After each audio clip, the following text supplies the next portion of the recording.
नमस्कार, मैं बीके चौधरी, पिता श्री गैदीन चौधरी, मध्य प्रदेश में स्थित पन्ना जिले के एक मध्यम वर्गीय परिवार सामान्य श्रेणी से आता हूँ। इस वक्त मैं किसी पद पर तो कार्यरत नहीं हूँ, परंतु भारत का एक पढ़े लिखे नागरिक के अधिकार से देश में चल रहे हर प्रकार के भेदभाव का विरोध करता हूँ एवं देशवासियों को एक पढ़े लिखे छात्र होने के अधिकार से संदेश देना चाहता हूँ।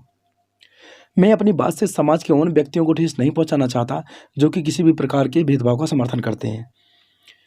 भेदभाव से मेरा तात्पर्य विशेषता जातिवाद को लेकर है, जो कि देश में आज मुख्यतः विषय है। इससे ही संबंधित अभी हाल में ही अंतर्जातीय विवाह के मामले रोजाना सुनने को मिलते हैं। आज की युवा पीढ़ी अंतर्जातीय विवाह की ओर तीव्रता से अग्रसर हो रही है। मेरी सभी बच्चों से अपील है, ऐसा करने से पहले अपने माता पिता के बारे में जरूर सोचें, क्योंकि इस दुनिया में वही आपके सबसे बड़े हितैषी हैं, शुभचिंतक हैं। और मैं माता पिता से भी एक बात कहना चाहूँगा कि अपने बच्चों के प्रति मित्रता जैसा व्यवहार रखें, उन्हें समझे व समझाएं। मानता हूँ कि माता पिता का बच्चों पर पूर्ण अधिकार होता है, परंतु प्रत्येक व्यक्ति को अपने संविधान के अनुसार, संविधान के तहत अपना जीवन अपने अनुसार जीने का पूर्ण अधिकार है। यह बिल्कुल ज़रूरी नहीं है कि आप शादीशुदा देखकर यह फैसला करें कि आगे चलकर हमारा बच्चा सुखी रहेगा या नहीं। इस विषय में संसार में श्रेष्ठता उसी व्यक्ति में है जिसके पास संपूर्ण यश धन वैभव होने के बाद भी उनका व्यवहार प्रत्येक व्यक्ति के प्रति सरल व सहज या पूर्ण होता है। एक व्यक्ति जाति मात्र से ना तो आप अपने बच्चे का भविष्य आंक सकते हैं और ना ही कुछ ये निश्चित कर सकते हैं कि वो सफल हो जाएगा। यहाँ उच्च कुल में भी बांके बिहारी जैसी छवि देखने को मिलती है, यानी कालापन, और निम्न कुल में भी राजा रानी जैसी छवि यानी श्वेत रंग इंसानों में रूप में दिखाई देते हैं। धरती पर जाति में ईश्वर द्वारा एक ही प्रकार का इंसान होता है, बस भिन्नता होती है उसके कर्मों पर। व्यक्ति की पहचान उसके कर्मों से ही होती है कि वह उच्च कुल का है या निम्न कुल का है। मैं यहाँ व्यक्ति को ईश्वर से तुलना नहीं कर रहा हूँ, बस यह कह रहा हूँ कि जो व्यक्ति सरल व सहज है वही ईश्वर की इस कलयुग में वही देवता है।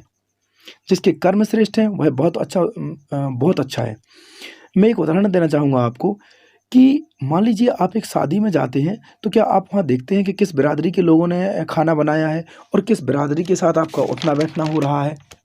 नहीं, आप तो सिर्फ जाते हैं, खाना खाते हैं, खोट निकालते हैं। कभी सब्जी अच्छी नहीं है तो कभी रोटी नहीं हो पाई है।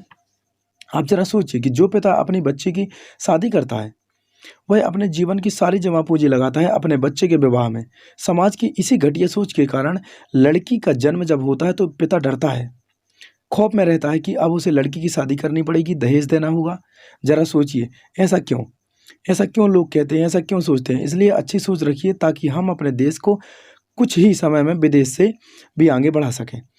एक और उदाहरण मैं देना चाहूँगा आपको कि आप जैसे अपने घर में भगवान का मंदिर बनाते हैं, आप सभी भगवान को एक साथ रखते हैं। क्यों रखते हैं? क्योंकि भगवान तो सिर्फ एक ही है ना, उसके रूप अलग अलग हैं। ये बात सभी जानते हैं। और भगवान को भी परिस्थितिवश कभी ठाकुर तो कभी यादव बनना पड़ता है, कभी सबरी के जूठे वेर खाने पड़ते हैं। तो फिर इंसान अलग कैसे हो सकता है? इंसान भी तो ईश्वर द्वारा रचित होता है ना।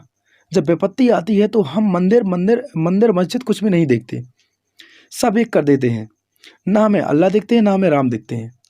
जब अंतरजातीय विवाह की बात आती है तभी क्यों समाज को अपनी समाज का ओहदा दिखने लगता है? थोड़ा ही सही मगर सोच में बदलाव लाइए ताकि हमें भी भारतवासी होने में गर्व महसूस हो सके, देश में एकता में अखंडता का एहसास हो सके, भेदभाव, जातिवाद, धर्मवाद सब खत्म हो, छुआछूत बिल्कुल ना रहे। जिस देश में कुंडलियां और बिरादरी का मिलाव होकर रिश्ते बनाए जाते हैं, वहां रिश्ते बिखरेंगे नहीं तो क्या होगा? और थोड़ा समझदारी का मिलाव भी कीजिए, उस हिसाब से शादी कीजिए। हो सकता है देश के साथ इंसानों का भी भविष्य सफल हो जाए। दोस्तों, अगर किसी को भी ठेस पहुंची हो मेरी वाणी से तो मैं क्षमा चाहूँगा, मगर आशा करूँगा जो समझदार होंगे वह मेरी बात से सहमत जरूर होंगे, और जो ना होंगे उन्हें ईश्वर सद्बुद्धि प्रदान करे। धन्यवाद। एक और बात मैं कहना चाहूँगा, देश पर अभी बहुत बड़ी विपत्ति आई हुई है, सभी असुरक्षित है, कोरोना काल चल रहा है, इसलिए घर पर रहिए, सुरक्षित रहिए, अपनों का ध्यान रखिए। इन्हीं शब्दों के साथ मैं अपनी वाणी को विराम देना चाहता हूँ। धन्यवाद।